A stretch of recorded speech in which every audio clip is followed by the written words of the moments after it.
President Donald Trump তার ৮০তম জন্মদিনের অনুষ্ঠানে ঘোষণা করেন ইরানের সঙ্গে যুদ্ধ অবসানের লক্ষ্যে একটি সমঝোতা চূড়ান্ত হয়েছে। তবে সিএনএনের বিশ্লেষণে বলা হয়েছে, ট্রাম্প তার আক্রমণাত্মক রাজনীতির সঙ্গে এই সমঝোতার যতই তুলনা টানুন না কেন, বাস্তবে তা খাটছে না।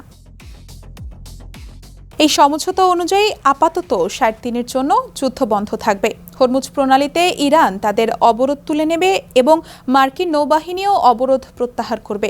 সুইজারল্যান্ডে একটি আনুষ্ঠানিক স্বাক্ষর অনুষ্ঠানের মাধ্যমে আগামী শুক্রবার থেকে এই চুক্তি কার্যকর হওয়ার কথা রয়েছে। এই খবর বিশ্বজুড়ে চলমান জ্বালানি সংকটের অবসান ঘটাতে নতুন আশার সঞ্চার করেছে।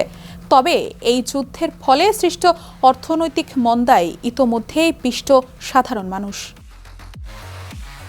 তবে এখানে বড় প্রশ্ন হলো, ইরান হরমুজ প্রণালীর ওপর তাদের এই নিয়ন্ত্রণকে ভবিষ্যতে কিভাবে ব্যবহার করবে। এছাড়া ইরানের সর্বোচ্চ নেতা আয়াতুল্লাহ আলী খামেনির হত্যার পরও যুক্তরাষ্ট্র ইসরায়েল জোট দেশটির শাসন ব্যবস্থা পরিবর্তন করতে পারেননি। ফলে যুক্তরাষ্ট্র বিরোধী এই শক্তির সঙ্গে ভবিষ্যতে আবারও যুদ্ধ বেঁধে যাওয়ার আশঙ্কা উড়িয়ে দেওয়া যাচ্ছে না।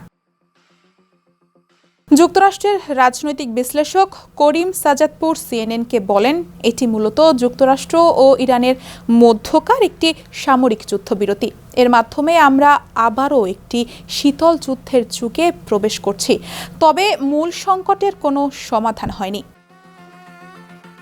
তবে ডেমোক্র্যাটরা ট্রাম্পের এই যুদ্ধংদেহী নীতি ও অর্থনৈতিক দুরবস্থাকেই রাজনৈতিকভাবে সামনে আনছে।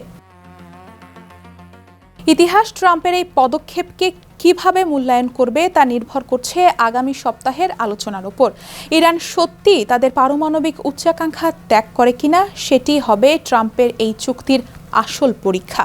আপাতত এই চুক্তি ট্রাম্পের যুদ্ধ থেকে বেরিয়ে আসার একটি পথ তৈরি করলেও একে একচ্ছত্র বিজয় বলার সময় এখনো আসেনি।